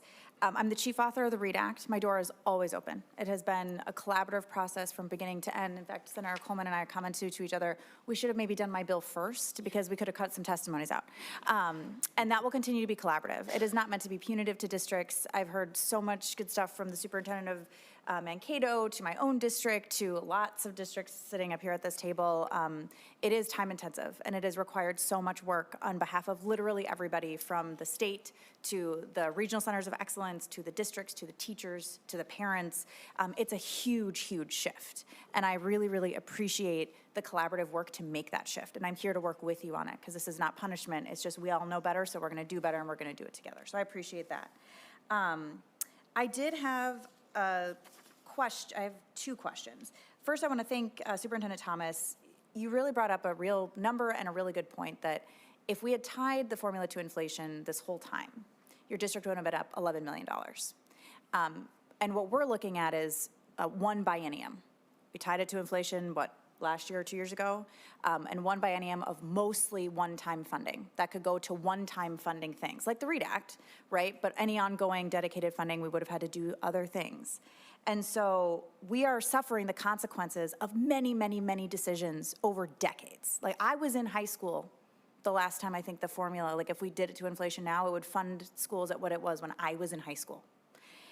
So we have to dig our way out of a hole that was created, again, before some of us were even thinking about coming to the legislature. And so we have to do that work together, and that's why this is super helpful. I really appreciated Senator Bolden, your superintendent, talked about Mayo giving $10 million to the district to cover that gap. I am so glad corporations can step in because it sounds like they can help more, because this is not just on property taxpayers. It's not just on the teachers to figure out if they can go chase around 37-year-olds 30 days after having a cesarean, because I don't think they should do that. I think they should have paid time off. But we are missing a chunk here, and we had one corporation one time step in. What would it look like to have the wonderful businesses that are making lots of money right now step in to pay their fair share to make sure we can fund our public schools as well? And then I had one additional, I had two questions. I said that, and I'm going to come to it. The first is for Ms. Carlson for my own district, and it was about the exclusionary policy. Do you mind coming down so I can ask you a question? And I'll preface it by saying one of the things I've experienced so much working with the READ Act is you can put something in statute and you mean it to do this thing, and then how it gets transferred down via word of mouth or guidance or on a website isn't exactly what you meant. And so this is one of those places I have those questions. I pulled up the non-exclusionary discipline statute, and there is an exception for an ongoing serious safety threat to the child and to others. And that also allows for half-day suspensions. And so I just wanted to get a little bit of an understanding how those particular caveats in the law aren't doing what we hoped it would do and what other things are needed. So the way I understand it is that they can be released early or sent home early. Is that what you mean with the half-day? Madam Chair, specifically it says the provision does not apply to a dismissal for less than one school day. So half-day, early, late, something like that. And so, yes, they can be sent home for half a day. If they get sent, it doesn't feel like there's enough time. If it's just the afternoon, we have to figure out a way to get the teacher in to have a meeting. They're going to be teaching all afternoon. To bring the whole team together really does take a day, at least. You just need that much time to bring the whole team together, make a plan so that the child can be successful when they return. So, yeah. I appreciate that. Thank you, Madam Chair. And just to be really clear, because we talked a lot about safety, and the previous testifier to you too gave real numbers, right? There were 7 kids, K through 3, all special ed kids that they'd use suspensions on, you know, in their multi-year career. Is the ongoing serious safety threat not being a reason, you know, that's not part of this, right? It's for other behaviors. Is that not helping contribute to safety being included in the calculation? Go ahead. I don't know if I understand what you mean. Sorry. In the law, the ongoing serious safety threat to the child or others means that this doesn't apply, that the exclusionary policy doesn't apply. Ongoing serious safety threats is its own thing that you can deal with dismissal, expulsion. Was that not enough for this law? And apologies if I forgot to have you identify yourself when you came up I'm for the sorry. record. If you could, no, that's my bad. I'm still learning how to do this. If you could identify yourself and then go ahead and answer. Yes, Lisa Carlson. The way I understand it is the child could be expelled. And that's not something we ever want to do, to have a child gone forever. We want a little bit of time. We want a couple days. We want to be able to come together, make a plan, help these parents understand the severity of their children's or their child's behavior in school. So we don't want to expel a child. That's not it. I would agree with that. I'm Patrick Glenn. I'm the principal at Jeffers Pond in Prior Lake. I would agree that language is geared towards, or it's our understanding it's geared toward the expulsion part of it. We want something in between that, if it ever needed to get there, which most likely it won't. A little bit of time to do some really good planning with a lot of people that have to gear around the needs of students on a regular basis with that would really help us out quite a bit. 1 to 2 to 3 days. And mostly you can do that in a day, maybe 2 days, to do all that planning. If you have to reschedule and make a new schedule for somebody, that's going to be a domino effect with a lot of people that happen in a school. If we have to re-identify space that needs to be used to help support a kid, that takes time to talk to people about how to do that. We have to get the parents on board with that. We have to be able to explain all those details. We need some time to do that would help us. Thank you, Madam Chair. And I'm looking at the statute and I'm wondering, so it says expulsions and exclusions may be used if there's an ongoing serious safety threat, so on and so forth. And so I'm wondering if there might be a misinterpretation either coming from what we meant in the statute or what is being heard, but I think it would be important for us to figure that out because it's not just expulsions, but I don't know if exclusions are the legal definition of dismissal. and we can figure that out. That'd be You awesome. know where I live. I graduated from ISD 196 and represent them now. Yay. Madam Go Chair, ahead. my Thank last you. question, the PSUO issue, that specific set of issues I had not heard before. And so I guess, without wanting to take up a lot more time, because I do want to get my bill through, if the two folks who testified, or three on PSUO, could just send a little bit more information. I'm really interested in learning more about that and seeing what we can do, because I heard that. I love hearing new information, and it was just new for me. So I appreciate you bringing that forward and giving real good specifics on that. Great, thank you. All good questions. Anybody on this side of the table? So then I think we have Senator Swedzinski. Thank you, Madam Chair. I can't thank all the testifiers enough. Thanks and all the people in the audience today. It's nice to see so many familiar faces on our first committee hearing. So a lot going on, my takeaways for today, I appreciate the two PSEOs presenters that gave us some things that aren't going right with PSEO. I really appreciate that.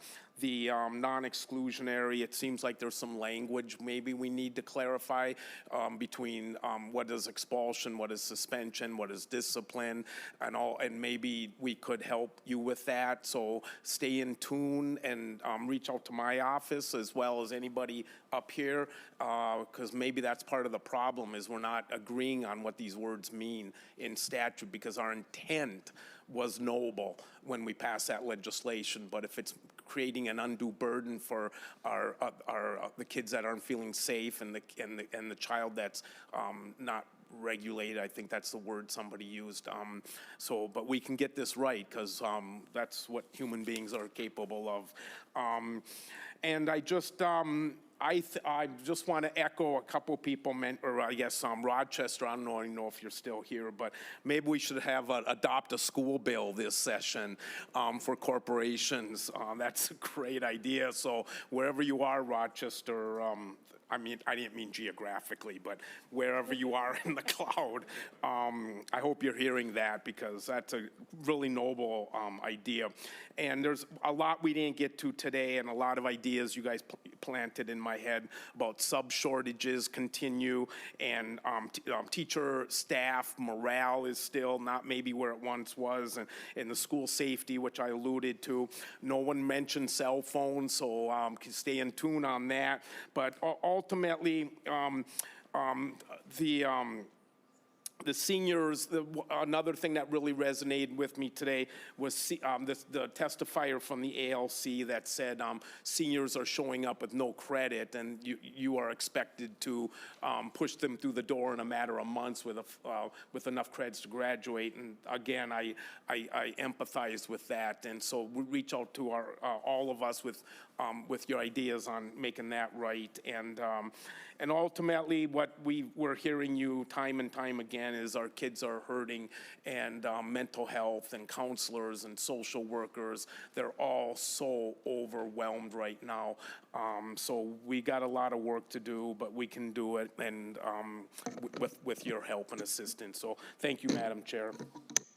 Thank you very much, and sincere thank you to everyone who took the time to drive out here and testify today.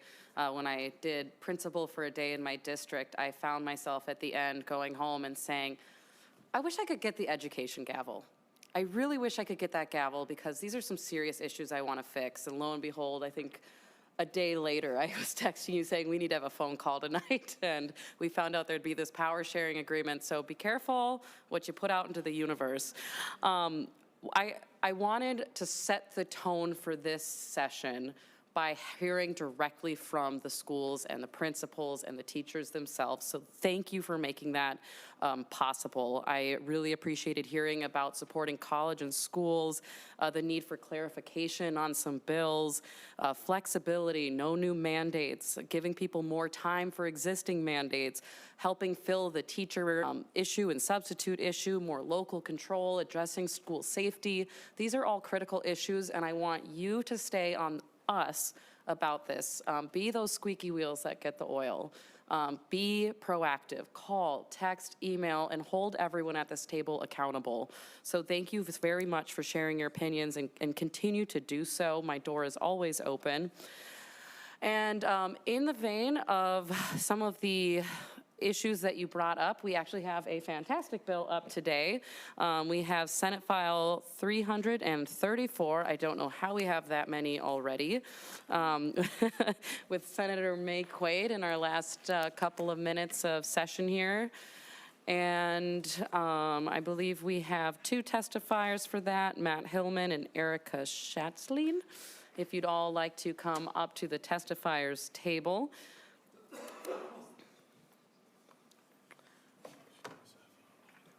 Yes. And Senator Maye Quade, I believe you have an author's amendment? I do. I would move the A1 amendment. Members, this just adds in the word secondary after the word elementary. The bill overall reduces instructional hours for the 2025-2026 school years for elementary, if this amendment is adopted, and secondary schools to allow for professional development. Members, any questions? Are the members of the audience very excited behind me? I think so. Senator Maye Quade, let's see, Senator Bolden, no, you don't have to move it. You're on this committee, never mind. I'm learning still. Senator Maye Quade moves the adoption of the A1 authors amendment. All those in favor say aye. Aye. All opposed say no. The motion prevails and the amendment is adopted. Senator Maye Quade, please explain your bill. Thank you, Madam Chair. Members, the READ Act was a $100 million investment in literacy. We changed how we do literacy in the state of Minnesota in amazing and complex ways that are going to have great benefits for our students, and we're hearing that from educators, from superintendents, from families. I had a dad stop me in the parking lot of the daycare the other day and said, my kid couldn't read in kindergarten and he's reading in first grade. And I had a 5th grade class where there was a student who wasn't reading at a 5th grade level. He was at first grade, 2nd grade level when he came in that year. In September, by January, he was reading at a 5th grade level and excited to develop more. We are seeing really incredible things. There will be a lot to do on the READ Act. You will get an overview from the department. You will hear from all interested stakeholders, and we will do a larger bill later in session that will address things like not all languages are phonetic, and the science of reading is based on phonics, phonemic awareness, language building. And so how are we going to help those students? Students who are deaf, blind, hard of hearing, students who are in language immersion programs. We'll come with something about that. We'll come with something about how do we support ongoing training. We're getting a report from Pelsby to talk about higher ed. All of those things absolutely will come. This bill before you is very simple. It just reduces instructional hours in years 25, 26 for 5.5 hours to allow for professional development time. This has been agreed upon for pretty much everybody who's involved. It's non-controversial, but districts are making their calendars right now, so it'd be very helpful for them to know that we're going to reduce their instructional hours so that they can plan accordingly, and that's what this bill is. I have 2 testifiers who are going to keep it short, Madam Chair, and then we can ask questions. Thank you, Senator Maye Quade. I believe up first we have Matt Hillman. If you'd like to unmute yourself, state your name for the record and begin your testimony. Good afternoon, committee members. My name is Matt Hillman, and I'm the superintendent of the Northfield Public Schools. I'm also the past president of the Minnesota Association of School Administrators. I thank you for the opportunity to testify today, and I'm pleased to share our progress here in Northfield regarding the training associated with the READ Act. So before the READ Act became law, our district had already embraced the science of reading and had 63 teachers trained in the language essentials for teachers of reading and spelling, more commonly known as letters. We used COVID relief funds to pay teachers a $4,000 stipend to complete that vital training. So we had a real head start when the READ Act was adopted. This year, as we work to complete the required training, 91 of our teachers are completing the Online Language and Literacy Academy, more commonly known as OLLA, and 19 are completing the pre-K letters training. When planning to integrate the training into our work this year, we assembled a team of teachers to devise the most effective way to complete it while maintaining a reasonable sense of balance. This work team strategy is a standard method of solving problems here in Northfield. We've learned that elevating the voice of those most impacted usually leads to better solutions, and it certainly did in this case. This team recommended using our weekly 1-hour late start every Wednesday as the designated time for the required training. Northfield has had this 1-hour late start for 15 years to support our teachers' instruction through professional learning communities. This embedded training during the workday relieved staff of having to add to their already busy schedules offers teachers an opportunity to use newly learned skills between the regular sessions, and allowed us to complete this training without changing our calendar. In addition to the embedded work time this year, teachers who complete OLA or pre-K letters will also receive a $1,236 stipend. That stipend is paid when teachers attend the required live training sessions and achieve 80% or higher on the unit assessments. And the stipends in our district are distributed throughout the year after certain milestones of completion. And interested teachers may also use the completed training toward lane change credits for additional compensation. We plan to use the same approach in future years as we continue down the road of the additional phases of the READ Act training. And at this point, we're fortunate. We are on track to complete the required training by the initial MDE deadline. It was just really less disruptive and confusing for our staff to keep that initial schedule, rather than to extend it based on the MDE extension. And so we understand that other school districts may need additional flexibility to complete those requirements, and we support that flexibility.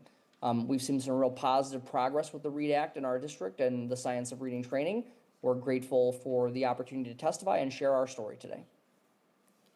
Thank you very much. Up next, we have Erica Schatzlein. If you could please state your name for the record and begin your testimony. Thank you, Chair Swedzinski and Senator Maye Quade. My name is Erica Schatzlein, and I teach English learners in St. Paul Public Schools. I am currently participating in the university's carry-all training, and I help negotiate the agreement between our union and district. Learning about the science of reading is important work, and in general, the carry-all asynchronous work contains quality content. However, we're experiencing numerous issues with its implementation. Now that we're halfway through the course, we know it's taking much longer than what the U said when our district selected them and negotiated compensation with our union. We surveyed teachers on how long it's actually taking, and completing the course could easily amount to 10 or 20 or more hours of uncompensated work for many. We negotiated our compensation agreement in good faith, but we received inaccurate information from the university. Now, only approximately 1/3 of SPPS teachers completing carry-all this year are considered to be on track in their completion. License length is another issue. The university grants a 1-year course license with the option to extend this license, but for an additional fee. This license should be automatically extended to 2 years to match the completion timeline in the law. Additionally, we've learned that other approved vendors are charging $300 to $500 for graduate credit, and the U of M is charging $2,100. This price is wildly inflated. Finally, the training places a particular burden on special education teachers. Adding the carry-all work on top of special education due process paperwork is particularly challenging. We should be doing more to find creative ways for our SPED teachers to complete the important READ Act learning and their important due process work. In closing, I want to thank you for the work you're doing to ensure that all of our kids in Minnesota become readers, and about asking for how the process is going for educators. Thank you. Members, any questions? Senator Duckworth? Thank you. So the Assistant Commissioner for MDE is not here, is that correct? Or are they? Yep. Okay. Can I ask you a question? If that's all right. And this relates to what the last testifier just said. Curriculum options for the READ Act. I don't know if we're waiting for MDE to approve more, or if it's the organization at the University of Minnesota that we're waiting for. Can you give us an update as to when we can expect whether or not school districts are going to have more curriculum options to choose from in regard to meeting this READ Act training? As you heard, there are others out there that might be less expensive, and I know there's others that have been around for quite a while who could probably help us meet this need as well. Go ahead. Madam Chair, thank you. And please state your name for the record. Thank you. Bobby Burnham, Assistant Commissioner, Office of Teaching and Learning at the Department of Education. Senator Duckworth, thank you for your question. The curriculum review process was one of the first major lifts of the READ Act. So that was also identified as one of the deliverables under the partnership with Carey at the U of M. And that process started and lasted probably 3 to 5 months. It was an extremely difficult process as the publishers submitted their materials, and the U of M, along with other national partners, created a very comprehensive rubric to use to review the materials. And so the rubric that we used in Minnesota is definitely being looked at by other states because of its rigor. And we found that many of the publishers who submitted materials didn't meet the level of evidence-based practices in structured literacy that were required by the READ Act. So currently, we have 5 highly aligned curriculum. We're not calling them approved anymore. We have 5 highly aligned, and we have 6 that are partially aligned. And of all of the publishers who submitted originally in our very first review on the fall of after the READ Act passed, 5 of those publishers have resubmitted for a re-review process. And so that is currently happening. And with those 5 publishers, we will have this process completed by March 3rd of this year. We have yet to determine a timeline for another or the next review cycle. Typically, districts don't review curriculum maybe on a every 5 to 10 year cycle. So determining a next review cycle is something that has been discussed with the bill authors. We just have not determined our next steps with the second review cycle of curriculum. If I may, Madam Chair. Senator Duckworth. Thank you, I appreciate that. Just passing on feedback from districts, teachers, they want more options as soon as possible. So I thank you for your work, and if you can continue to do that.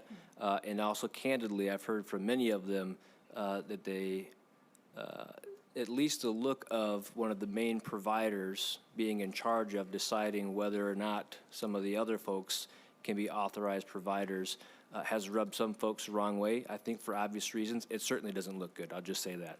And so when people are wondering why they don't have more options sooner, they begin to wonder. So I think the sooner we can get more options out there to districts and teachers, the better. And I hope that you do everything in your power in working with those that are a part of this process to expedite it as much as possible. Thank you. Thank you. Senator Maye Quade. Thank you, Madam Chair, and I do really, Senator Duckworth, I really appreciate that. The 2 things I'll say is, 1, it's not required that districts use a certain kind of curriculum from a list. We did, with the rubric, say whether the curriculums that have been submitted were highly aligned, partially aligned, or not aligned. So now districts have information to use. They can only use literacy incentive aid to purchase curriculum that's on the highly aligned list, but they're not required to. I will say, too, I think the rubric was created separate from the U, and when their curriculum went through the review process, I think they were maybe surprised with the areas that it fell short. And so I understand what you're saying, but I think it was done with the utmost integrity. And the last testifier we had is actually talking about not curriculum, but the training that educators are going through, and the cost for graduate credits that through the training through the U is way more expensive, and I think ridiculously so, compared to the other 2. And so in order to get graduate credits for lane changes for teachers who are going through carry-all, it's way more expensive than teachers who are going through OLA or letters. And so that is something I think you'll see coming up in another piece of legislation, but they're slightly different from the testifier from what you said, are just kind of different topics, although they're both about the READ Act. And Senator Duckworth, briefly, we're coming up to the end of the meeting. I understand, Madam Chair, I'm sorry. But that triggered one follow-up. So how many highly aligned options are there? There are currently 5 highly aligned options. And those are the ones that districts can actually get some money for utilizing? Correct. Okay, thank you. Members, any other questions? Senator Mann. Thank you, Madam Chair. I represent Edina and Bloomington, and we have a slightly, we're ahead of the game. In Edina, we implemented read and letters several years ago. So by 2023, we had 100% of our teachers either completed their training already or in training. And we are seeing really incredible things. We saw in the first year after this was done, third grade literacy improved by 16%. 8% increase in reader proficiency in grades 2 to 3 for kids requiring special education. We saw a 22% increase in reading proficiency for English learners in K through 1. So it's doing wonders for our district. We've had 3 trainings so far in Bloomington. We've had very positive feedback. One teacher said, many teachers said things, but I have one quote here with me. It's a lot, but we feel lucky to have contract days to complete the training. And I feel that I've been learning a lot, and I'm glad we will all be on the same page. So adding this bill to that will be incredibly important for teachers to relieve some of that burden. So I just wanted to thank you for listening and changing things as you go along. Senator Maye Quade, any final comments on your bill? I would not want to step on those amazing reading scores in Edina Bloomington. We'll end it there. Sounds good. Senator Swedzinski, do you have a motion? I move that Senate File 334 pass as amended from the Committee on Education Policy and be sent to the Senate floor for consideration. All right, Senator Swedzinski moves that Senate File 334 be passed as amended to general orders. All in favor say aye. Aye. All opposed? All right, Senate File 334 passes as amended to general orders. Thank you, Senator Maye Quade, and congratulations. This is, I believe, the first bill passed out of the power sharing agreement.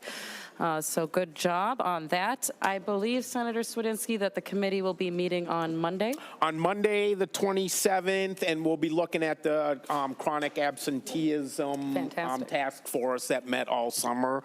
And we'll be hearing from the Teacher of the Year and the Superintendent of the Year as well. Thank you very much. Thank you again to all the testifiers. The Senate Education Policy Committee is now adjourned.